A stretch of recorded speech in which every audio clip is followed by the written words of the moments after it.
এই সে পুকুর, এখানে বসে আমার জন্মদাতা পিতা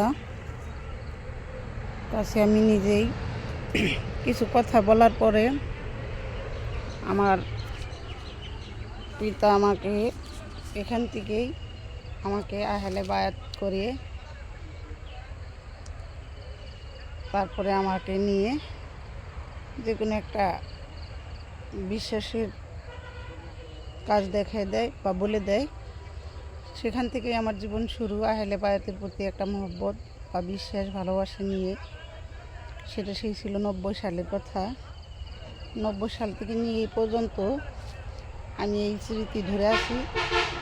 তবে জীবনের শেষ প্রান্ত পর্যন্ত নিঃশ্বাস যাওয়াকালীন পর্যন্ত জানি আমি ওই বিশ্বাসটা এবং ওই কথাগুলো স্মরণ করে জানি চলে যেতে পারি। আর এই স্মৃতিস্বরূপ এই জায়গাটা রেখে গেলাম বা এই মোবাইলে রাখলাম, ভিডিও করে উঠে নিলাম।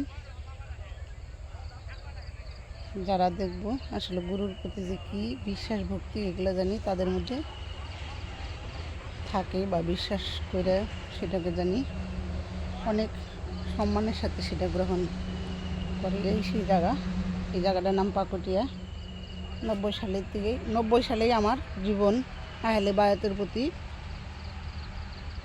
এবং কি আমি বায়াত গ্রহণ করি এই জায়গাটার মধ্যে বসে, ঠিক এই জায়গাটায়, যে জায়গায় এখন আমি আমার এখন বর্তমান সঙ্গীত গুরু রবীন্দ্রচন্দ্র দে, আমার নাম সৈয়দা রুজি দাসী। এইটুকু স্মৃতিস্বরূপ করলাম। লা ইলাহা ইল্লাল্লাহু মুহাম্মাদুর রাসূলুল্লাহ।